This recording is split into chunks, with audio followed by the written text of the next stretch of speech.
વિકાસની પ્રક્રિયા દરેક બાળકમાં લગભગ સરખી જોવા મળે છે. તેની એક ચોક્કસ સ્તરે પેટર્ન છે. બાળકની જેમ જેમ વૃદ્ધિ થાય તેમ તેમ વિકાસના તબક્કા ઉદ્ભવ પામે છે. વિકાસ તબક્કાવાર થતા હોવાથી વિકાસની આગાહી કરી શકાય છે. જુદા જુદા મનોવૈજ્ઞાનિકોએ પોતાના મંતવ્ય સ્વરૂપે વિકાસના જુદા જુદા સિદ્ધાંતો વર્ણવ્યા છે. પહેલું, પિયાજેનો બોધાત્મક વિકાસનો સિદ્ધાંત. જન્મ બાદ બાળક શરૂઆતમાં થોડો સમય આસપાસની દુનિયાથી અલિપ્ત હોય છે. જોકે ગર્ભના વાતાવરણમાંથી બહાર આવતા તે રડે છે. તે જ બતાવે છે કે બહારનું વાતાવરણ તેને અસર કરે છે. ઘરની વ્યક્તિઓ સાથેની આંતરક્રિયા દ્વારા બોધાત્મક વિકાસ ઝડપી બને છે. વ્યક્તિના જન્મથી શરૂ કરીને જીવન પર્યંત બોધાત્મક વિકાસની પ્રક્રિયા ચાલુ રહે છે. સ્વિસ મનોવૈજ્ઞાનિક જીન પિયાજે સિદ્ધાંતની બોધાત્મક વિકાસની સમજૂતી ઘણી મનનીય છે. જન્મથી 12 વર્ષ સુધીના તબક્કાને જીન પિયાજે 4 તબક્કામાં વહેંચ્યા છે. ઉંમર જન્મથી 2 વર્ષ. તબક્કો સંવેદનિક કારક તબક્કો. લક્ષણો જન્મથી કેવળ પ્રતિક્ષિપ્ત ક્રિયા કરતું બાળક પ્રતિકારાત્મક રીતે વિચારવાનું શરૂ કરે છે. તેને થતા સંવેદનાત્મક અનુભવોને ભૌતિક ક્રિયાઓ સાથે સંકલિત કરીને જગતને ઓળખે છે. જે પદાર્થો સ્થાયી હોય છે એવો ખ્યાલ બંધાય છે. ઉંમર 2 થી 7 વર્ષ. તબક્કો પૂર્વક્રિયાત્મક તબક્કો. લક્ષણો બાળકની વિચારણા અહમ કેન્દ્રિત હોય તે બીજાના દ્રષ્ટિકોણને ધ્યાનમાં લેતું નથી. બાળક જગતને શબ્દો અને પ્રતિમાઓ વડે નિર્દેશી તે દ્વારા જગતને સમજવાની શરૂઆત કરે છે. ઉંમર 7 થી 12 વર્ષ. તબક્કો મૂર્ત પદાર્થલક્ષી ક્રિયાત્મક તબક્કો. લક્ષણો મૃત પદાર્થો અને ઘટનાઓ વિશે તાર્કિક રીતે વિચારી શકે છે અને સમજાવી શકે છે. પદાર્થોનું જુદા જુદા સમૂહોમાં વર્ગીકરણ કરી શકે છે. એના એ જ પદાર્થમાં ફેરફાર થવા છતાં તેના કેટલાક લક્ષણો એના એ જ રહે છે તેવી સમજ પ્રાપ્ત થાય છે. ઉંમર 12 વર્ષથી આગળ. તબક્કો અમૂર્ત ક્રિયાત્મક તબક્કો. લક્ષણો બાળક અમૂર્ત વિચારો કરી શકે છે. તેનામાં તાર્કિક અને વ્યવસ્થિત તેમજ ચિંતાત્મક વિચાર શક્તિ વિકસે છે. પહેલું સંવેદનિક કારક તબક્કો સેન્સરી મોટર સ્ટેજ. જન્મથી 2 વર્ષ સુધીના ગાળાને સંવેદનિક કારક તબક્કો કહે છે. આ સમયમાં બાળકો પોતાના શરીર પર થતા વિવિધ સંવેદનો અને ચેષ્ટાત્મક વર્તન વચ્ચેના સંબંધો બાંધે છે. બાળકો જોવાના, સાંભળવાના, સ્વાદના, સ્પર્શતા અને સૂંઘવાના એમ વિવિધ સંવેદનો અનુભવે છે. શરૂઆતના દિવસોમાં બાળક ફક્ત ચૂસવાની, ગળવાની જેવી પ્રતિક્ષિપ્ત ક્રિયાઓ કરે છે. પરંતુ ધીરે ધીરે શારીરિક માનસિક ક્રિયાના સંબંધો સ્થાપિત થતા ક્યારે કઈ ક્રિયા કરવી તે શીખી જાય છે. આ સમય દરમિયાન વસ્તુ કે વ્યક્તિની હાજરીમાં તેનો અનુભવ થાય છે. પરંતુ વસ્તુ કે વ્યક્તિનો પ્રત્યક્ષ અનુભવ થતો ન હોય ત્યારે પણ તેનું અસ્તિત્વ ચાલુ હોય છે એનો ખ્યાલ વિકસે છે. જેને અર્થ પદાર્થના સ્થાયિત્વનો ખ્યાલ કહે છે. આ ખ્યાલ ન વિકસ્યો હોય ત્યાં સુધી બાળક માને છે જે દેખાતું નથી તેનું અસ્તિત્વ જ નથી. 6 માસ પછી જ તે અંશતઃ ઢંકાયેલી પરિચિત વસ્તુને મેળવવા પ્રયત્ન કરે છે. 8 માસે તેઓ પહેલા જોયેલી પણ હાલ સંપૂર્ણ ઢંકાયેલી વસ્તુને શોધે છે. આ તબક્કામાં બાળકની બીજી મહત્વની પ્રાપ્તિ એ છે કે તે ક્રિયાને ઉલટાવી શકે છે. દાખલા તરીકે તોડવું, જોડવું, ઊંચે લઈ જવું, નીચે લઈ જવું વગેરે. બીજું પૂર્વક્રિયાત્મક તબક્કો પ્રી ઓપરેશનલ સ્ટેજ. 2 થી 7 વર્ષ વચ્ચેના ગાળાને પિયાજે પૂર્વક્રિયાત્મક કહે છે. આ સિદ્ધાંતમાં ક્રિયાત્મક એટલે ભૌતિક નહીં પણ માનસિક કક્ષાએ કરેલી ક્રિયાની વાત છે. આ સમય દરમિયાન બાળક પદાર્થના આકાર અને ગોઠવણીને વધારે કેન્દ્રમાં રાખે છે. તે પદાર્થની ક્રિયાઓ કે વજનને લગતા નિયમોને સમજી શકતું નથી. લગભગ 4 વર્ષનું બાળક 2 પદાર્થોનો બાહ્ય દેખાવ સરખા હોય તો તે સરખા છે એમ સમજે છે. દાખલા તરીકે માટીના 2 સરખા વજનના ગોળા સાથે મૂકવામાં આવે તો તેને સમાન માની લે છે. પરંતુ તેમાંથી એકનો આકાર બદલી દેવામાં આવે તો તે લંબગોળ આકારના ગોળાને વધારે વજનવાળો ગણશે. ત્રીજું મૂર્ત પદાર્થલક્ષી ક્રિયાત્મક તબક્કો કોન્ક્રીટ ઓપરેશનલ સ્ટેજ. લગભગ 7 થી 12 વર્ષના ગાળાને મૃત ક્રિયાત્મક તબક્કો કહે છે. આ તબક્કામાં બાળક ભૌતિક રીતે હાજર દેખાતી અને હાથમાં પકડી શકાય એવી જ વસ્તુઓનો વિચાર કરી શકે છે. તેઓ ધારણાત્મક કે અમૂર્ત ખ્યાલો અંગે તર્ક કરી શકતા નથી. વર્ગીકરણ કરી શકે છે. દાખલા તરીકે, સીતા ગીતા કરતા જાડી અને નીતા ગીતા કરતા પાતળી છે તો કોણ વધારે જાડું કહેવાય? આવા પ્રશ્નોમાં આ ઉંમરનું બાળક ગૂંચવાઈ જશે. પરંતુ સીતા, ગીતા અને નીતાને સાથે ઊભા રાખીને બાળકને પૂછીએ તો સાચો જવાબ આપશે. આમ નજરે જોઈ શકાય તેવા પ્રશ્નોના ઉત્તર આપી શકે છે, પરંતુ અહિંસા, પ્રામાણિકતા વગેરેના અમૂર્ત ખ્યાલો સમજવામાં મુશ્કેલી અનુભવે છે. જુદી જુદી લંબાઈની લાકડીઓ ક્રમમાં ગોઠવી શકે છે. ટૂંકમાં ભૌતિક રીતે જોઈ શકાય, સ્પર્શી શકાય એવા પદાર્થોનો તેને ખ્યાલ આવે છે. ચોથું, અમૂર્ત તબક્કો, એબ્સ્ટ્રેક્ટ ઓપરેશનલ સ્ટેજ. આ તબક્કામાં અમૂર્ત તપ કરવાની ક્રિયાશક્તિનો વિકાસ થાય છે. આ તબક્કો 12 વર્ષ પછી શરૂ થાય છે. આ તબક્કામાં તાર્કિક વિચારણા અને અનુમાન શક્ય બને છે. તેઓ અમૂર્ત વિચારણા કરી શકે છે.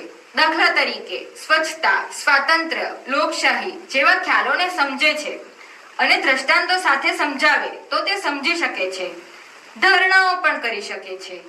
જોકે આ ઉંમરના બધા જ બાળકો આટલી વિકસિત વિચારસરણા માટે સક્ષમ હોય એવું બનતું નથી. બીજું, કોહલબર્ગનો નૈતિક વિકાસનો સિદ્ધાંત. કોહલબર્ગે શોધ્યું, વર્તનની નૈતિકતા વિશેના બાળકથી માંડીને પુખ્ત વય સુધીની વ્યક્તિના નિર્ણયો જુદા જુદા તબક્કામાંથી પસાર થાય છે. એ માટેના સંશોધનોમાં તેણે નીચેની વાર્તા જુદી જુદી વયની વ્યક્તિઓને આપી. એક માંદી સ્ત્રી મૃત્યુની નજીક હતી. તેને તપાસીને તબીબે કહ્યું કે તે એક જ દવાથી બચી શકશે. એ દવા બનાવનાર અને વેચનાર વ્યક્તિને તેનો ખર્ચ $200 થયો હતો. તેમાંથી આ સ્ત્રીને દવા આપવા માટે એ માણસે $2000 માંગ્યા. સ્ત્રીના પતિએ ઓળખીતાઓ પાસેથી અડધી રકમ તો ઓછીની મેળવી. તેણે દવા વેચનારને કહ્યું, મારી પત્ની મૃત્યુ પામવાની તૈયારીમાં છે, તેથી તેણે ઓછી કિંમતે દવા આપવી અથવા અડધા પૈસા બાકી રાખવા જોઈએ. દવા વેચનારે ના પાડી કહ્યું કે મેં દવા બનાવી છે, તેથી હું પૈસા કમાવા માંગુ છું. આખરે સ્ત્રીના પતિએ દવાની દુકાન તોડીને એ દવા ચોરી લીધી. વાર્તા વાંચ્યા પછી પ્રયોગપાત્રને પૂછવામાં આવ્યું કે ચોરીનું કાર્ય યોગ્ય હતું કે અયોગ્ય. જુદી જુદી ઉંમરના અને જુદી જુદી સંસ્કૃતિના લોકોના જવાબો ઉપરથી નૈતિક વિકાસની જુદી જુદી કક્ષાઓ કોહલબર્ગે દર્શાવી. પહેલી પૂર્વ નૈતિક કક્ષામાં બદલો કે શિક્ષાની દ્રષ્ટિએ વર્તનની યોગ્યતા નક્કી કરવામાં આવે છે. બીજી પરંપરાગત કક્ષામાં વર્તન બીજા લોકોને કેવું લાગશે તેના આધારે તેને યોગ્ય કે અયોગ્ય ગણવામાં આવે છે. જેનો નૈતિક વિકાસ સ્વયં સ્વીકારનાર ત્રીજી કક્ષા સુધી થયો હોય એવી વ્યક્તિ નૈતિક સિદ્ધાંતોનું અંતરીકરણ કરે છે અને સમાજનું હિત શેમાં છે તેના આધારે વર્તનની યોગ્યતા નક્કી કરે છે. આમ કોહલબર્ગે નૈતિકતાનો ત્રિસ્તરીયવાદ આપ્યો છે. ત્રણેય સ્તરોની એકબીજા પર અસર જોવા મળે છે, જેના દ્વારા બાળકનો સમગ્ર નૈતિક વિકાસ થાય છે. આ વિકાસમાં પરાગતિ ઉલટી દિશામાં અસર હોતી નથી. બૌદ્ધિક વિકાસ પામેલું બાળક અવિકસિત અવસ્થાએ પાછું જતું નથી. ત્રીજું, ફ્રોઈડનો મનોજાતીય વિકાસનો સિદ્ધાંત.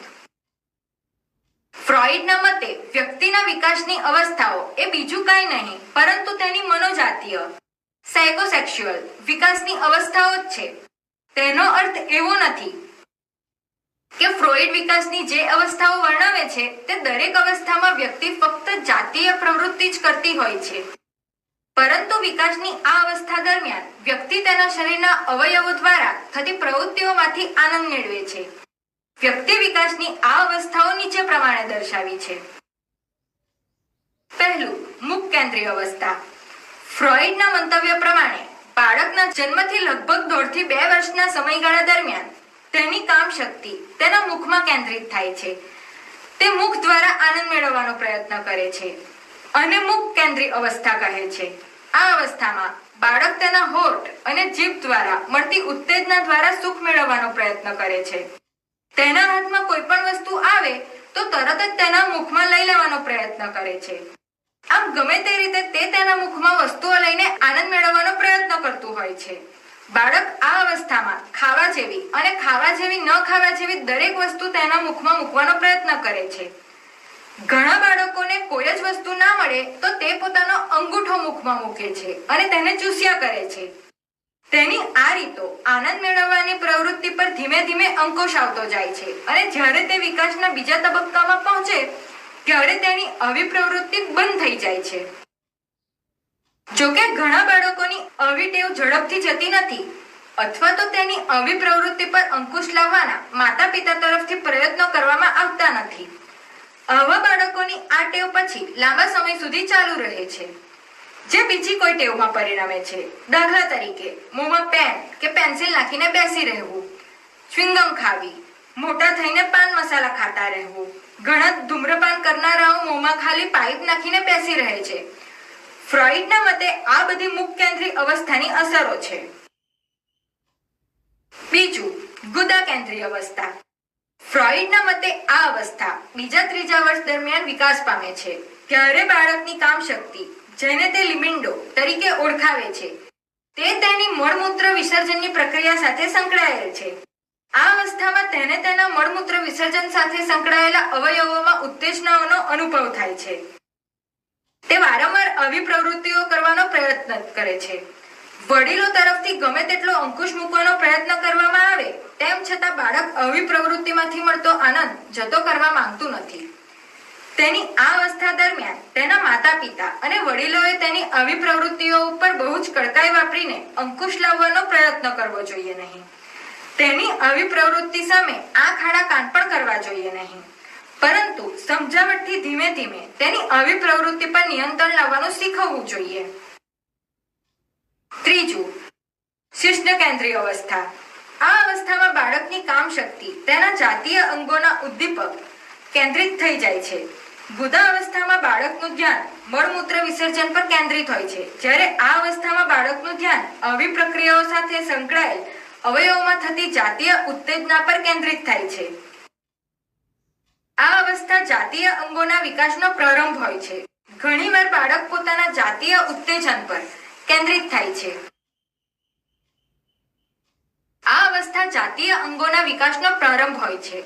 ઘણીવાર બાળક પોતાના જાતીય અંગોનો વારંવાર સ્પર્શ કરે છે.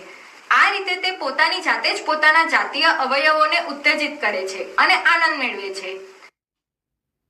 આ ઉંમરે બાળકને સ્વાભાવિક રીતે જ વિજાતીય વ્યક્તિઓનો સહવાસ મળતો નથી અને તેવા સહવાસ અંગેની તેને સમજ પણ હોતી નથી.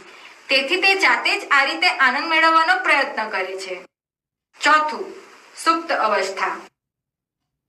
આ અવસ્થા બાળકમાં 6 થી 12 વર્ષની ઉંમરે વિકસે છે.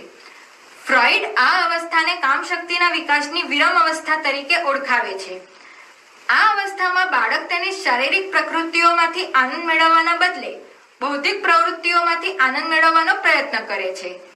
તેના વિશ્વને બૌદ્ધિક રીતે સમજવાનો પ્રયત્ન કરે છે. આ ફરજો વિશે સમજ મેળવવાનો પ્રયત્ન કરે છે. આમ આ અવસ્થામાં બાળકના બૌદ્ધિક તેમજ સામાજિક બંને પ્રકારના વિકાસને વેગ મળે છે. બાળકના સુસમાયોજિત વિકાસ માટે આ બંને પ્રકારનો વિકાસ આવશ્યક છે. આ ઉપરાંત ફ્રોઈડના મતે આ અવસ્થાનું સૌથી અગત્યનું લક્ષણ છે સજાતીય આકર્ષણ. બાળક આ અવસ્થામાં વિજાતીય બાળકો સાથે રમવાને બદલે તેમના સજાતીય મિત્રો સાથે રહેવાનું પસંદ કરે છે. છોકરાઓ અને છોકરીઓ પોતાના અલગ જૂથમાં સાથે રહેવાનું પસંદ કરે છે. ફ્રોઈડ વધુમાં જણાવે છે કે આ અવસ્થામાં બંધાતા સંબંધો જો વિકૃત સ્વરૂપ ધારણ કરે તો તેમાંથી સજાતીયતાની વિકૃતિ ઉદ્ભવે છે, જે તેના સમાજ સાથેના સમાયોજનમાં મુશ્કેલી ઊભી કરે છે. પાંચમું, પુખ્ત શિશ્ન કેન્દ્રિત અવસ્થા. ફ્રોઈડે આ અવસ્થાને કામશક્તિના વિકાસની છેલ્લી અવસ્થા તરીકે ઓળખાવે છે. આ અવસ્થા સામાન્ય રીતે તરુણાવસ્થાથી શરૂ થાય છે. છોકરાઓ અને છોકરીઓની આ અવસ્થા એક જ સમયે શરૂ થતી નથી. છોકરાઓ આ અવસ્થામાં લગભગ 13-14 વર્ષની ઉંમરે પ્રવેશે છે, જ્યારે છોકરીઓ આ અવસ્થામાં લગભગ 12-13 વર્ષની ઉંમરે પ્રવેશે છે. ફ્રોઈડના મતે આ અવસ્થામાં વ્યક્તિ વિજાતીય વ્યક્તિ તરફ આકર્ષાય છે. તે વિજાતીય વ્યક્તિને આકર્ષિત કરવાનો પ્રયત્ન કરે છે. તેમની સાથે રહેવું, મિત્રતા કરવી, હરવું ફરવું વગેરે તેને ગમે છે. આ મિત્રતા ઘટ બને તો લગ્નમાં પણ પરિણમે છે. લગ્ન એ પુખ્ત શિશ્નકેન્દ્રી અવસ્થામાં ઊભા થતા જાતીય આવેગોને સંતોષવાનું સમાજનું સ્વીકૃત સ્વરૂપ છે. આ અવસ્થામાં જે વ્યક્તિ વિજાતીય વ્યક્તિ સાથે સરળતા અને સહજતાથી હળીભળી જતી હોય તે વ્યક્તિનો સહજ રીતે સામાજિક વિકાસ થાય છે. જે વ્યક્તિ આ અવસ્થામાં વિજાતીય વ્યક્તિને સ્વીકારી શકતી નથી તે વ્યક્તિ હંમેશા વિજાતીય વ્યક્તિની હાજરીમાં માનસિક અજંપાનો અનુભવ કરે છે. ચોથું, એરિક એરિક્સનનો જીવન વિકાસ તબક્કાનો સિદ્ધાંત. મનોવૈજ્ઞાનિક એરિક એરિક્સનનો જીવન વિકાસનો સિદ્ધાંત ફ્રોઈડના ખ્યાલો પર આધારિત છે. તેમણે જાતીય કરતા વ્યક્તિ અને સમાજ વચ્ચેની આંતરક્રિયાને વધારે મહત્વ આપ્યું છે. વ્યક્તિની વિકાસની પ્રક્રિયા સમગ્ર જીવનકાળ દરમિયાન ચાલે છે. મનોવૈજ્ઞાનિક એરિક્સને વ્યક્તિ જે સમાજમાં ઉછેર પામતો હોય, જે કંઈ શીખતો હોય અને સમાજને જે કંઈ પ્રદાન આપતો હોય તેના સંબંધે વ્યક્તિની જરૂરિયાતોને સમજવા માટેનું માળખું સૂચવ્યું છે. એરિક્સને જણાવ્યું છે કે જીવન વિકાસની પ્રક્રિયાઓ 8 તબક્કાઓમાં વહેંચી શકાય. વ્યક્તિ પોતાની જરૂરિયાતો કેવી રીતે સંતોષે છે અને આ જરૂરિયાતો અંગે કેટલા પડકારો ઝીલે છે અને કેવી રીતે ઉકેલ લાવે છે. જેટલા પ્રમાણમાં વ્યક્તિ પડકારોનો ઉકેલ લાવી શકે છે તેટલા પ્રમાણમાં વ્યક્તિનો વિકાસ તંદુરસ્ત રીતે થાય છે. આ સમગ્ર બાબતને સમજાવવા તેમના જીવન વિકાસના તબક્કાના સિદ્ધાંત અંગે ચર્ચા કરીશું. પહેલું, વિશ્વાસ વિરુદ્ધ અવિશ્વાસ. બાળક તેના જીવનમાં પ્રથમ વર્ષમાં વિશ્વાસ અથવા અવિશ્વાસની લાગણીની કટોકટી અનુભવે છે. સામાન્ય રીતે વિશ્વાસની ભાવનાનો વિકાસ શારીરિક સુખચેનની લાગણી ઉપર અને ઓછા ભયની લાગણી ઉપર આધારિત છે. જો માતા પિતા બાળકની જરૂરિયાતો પ્રત્યે સજાગ હોય તો તેવા બાળકોમાં વિશ્વાસની ભાવના સારી રીતે વિકસે છે. માતા પિતાનો પ્રતિભાવ અને નિકટતા વિશ્વાસની ભાવનામાં વધારો કરે છે. આને કારણે બાળકમાં દુનિયા ખૂબ સુંદર છે અને શાંતિથી જીવવા જેવી છે તેવી અપેક્ષાઓ જાગે છે. બીજું, સ્વાયત્તતા વિરુદ્ધ શરમ અને શંકા. શિશુ બીજા વર્ષની શરૂઆતથી પોતાની સંકલ્પનાઓ સ્વતંત્રતાનો ભાવ અનુભવે છે.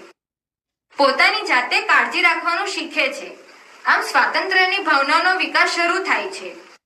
જો બાળકને ખૂબ રોકવામાં આવે કે તેને કડક શિક્ષા કરવામાં આવે, સતત તેને તાણમાં રાખવામાં આવે તો તેનું બાળક શરમાળ, સંકોચશીલ અને શંકાશીલ બને તેવી શક્યતા રહે છે. આ સમયમાં માતા પિતાએ તેમને સમજણપૂર્વકનું રક્ષણ એ રીતે આપવું જોઈએ કે જેથી શિશુનો વિકાસ અવરોધાય નહીં. ત્રીજું, પહેલ વૃત્તિ વિરુદ્ધ દોષની લાગણી. ત્રીજા તબક્કામાં શિશુ બાલ મંદિરમાં જતું થાય ત્યારે કુટુંબના સંકીર્ણ વાતાવરણમાંથી બહાર નીકળીને સામાજિક જગતના બહોળા વાતાવરણ સાથે આંતરક્રિયા કરે છે. તેના લીધે તેને વધુ પડકારોનો સામનો કરવો પડે છે. જેવા કે બાલ મંદિર જતા પોતાની વોટર બેગ સાચવીને લાવવાની રહે છે. બીજા બાળકો સાથે ઝઘડો થાય તો તેનો સામનો કરવાનો રહે છે.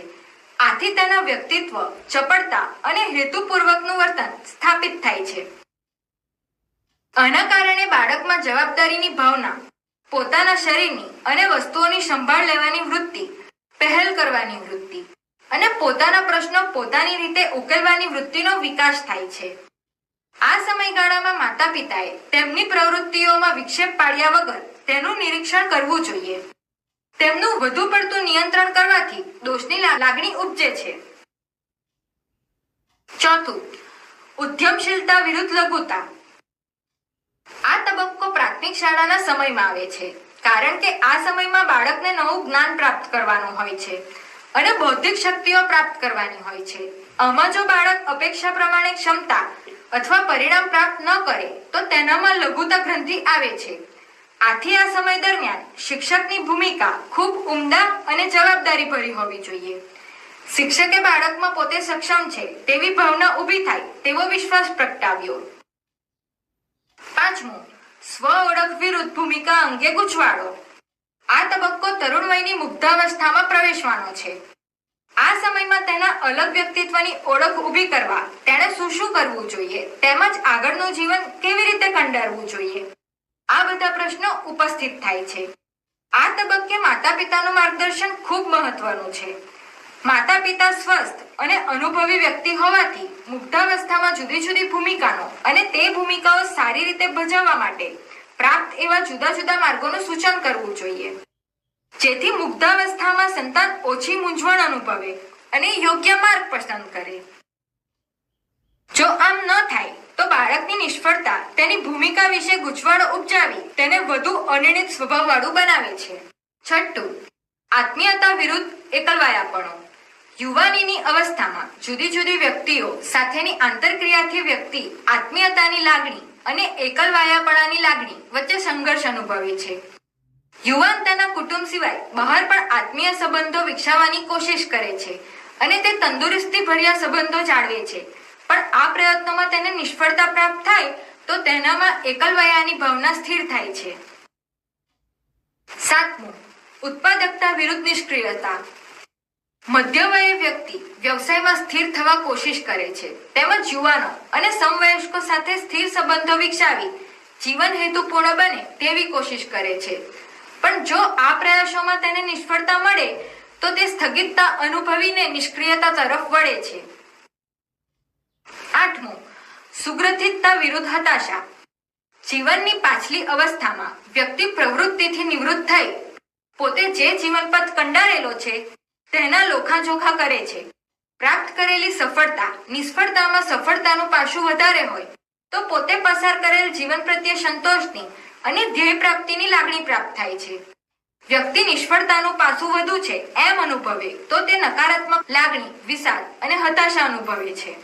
ઉપરના તબક્કામાં આવતા પડકારોને કાયમ હકારાત્મક અભિગમથી ઉકેલ કરી શકાય તેવું હોતું નથી, કારણ કે કોઈ પણ પરિસ્થિતિ હંમેશા બે પ્રકારના ભાવ ઉત્પન્ન કરે છે, હકારાત્મક અને નકારાત્મક. પણ જો પડકારોનો સામનો તંદુરસ્તપણે કરવામાં આવ્યો હોય તો હકારાત્મક લાગણીનું આધિપત્ય રહે છે અને વ્યક્તિ પોતાના જીવનનો વિકાસ સારી રીતે સાધી શકે છે.